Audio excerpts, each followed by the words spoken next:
Hello friends, मैं Jasdeep Kamra, director pulse IAS academy Jammu. आज आपसे एक टॉपिक पे बात करने आया हूँ कि बच्चे जो हैं वो UPSC की या JKS की तैयारी कर रहे हैं और कुछ बच्चे ऑनलाइन तैयारी कर रहे हैं, कुछ दिल्ली जाकर तैयारी कर रहे हैं, कुछ ऐसी जगह तैयारी कर रहे हैं जहाँ पे बहुत रश है। तो लेकिन देखने वाली इम्पॉर्टेंट चीज़ ये है कि रिज़ल्ट नहीं आ रहा उनका, चाहे वो कहीं पे भी तैयारी कर रहे हैं।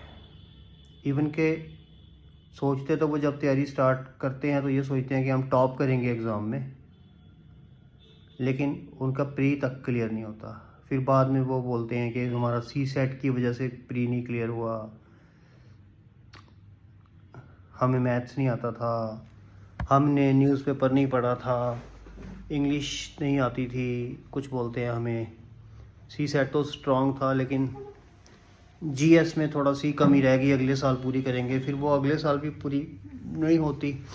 फिर कभी तीसरी अटैम्प्ट में प्रीलिम KS का क्लियर भी हो जाए तो फिर मेंस में अटक जाते हैं। फिर अगले साल मेंस पास होता तो इंटरव्यू में अटक जाते हैं। ऐसे करते करते 5-6 साल वेस्ट हो जाते हैं और वो अगर वो 21 साल में स्टार्ट करते हैं तैयारी तो 28 साल के हो जाते हैं।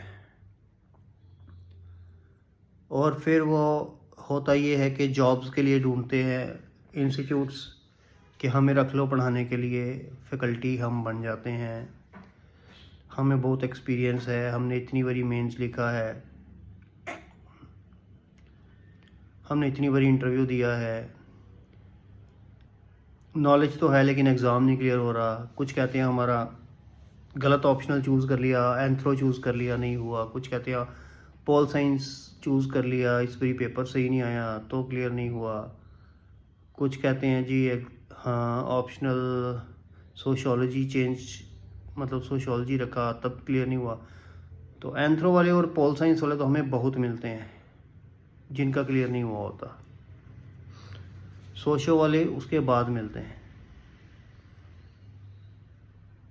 एग्ज़ाम क्लियर क्यों नहीं हो रहा है, मेन देखने वाली बात ये है। बहुत गहरा टॉपिक है कि UPSC एक ड्रीम होता है बंदे का। 7th 8th से ही बच्चा सोचता है कि मैं IAS ऑफिसर बनूंगा, IPS बनूंगा, इंडियन फॉरेन सर्विस में जाऊंगा।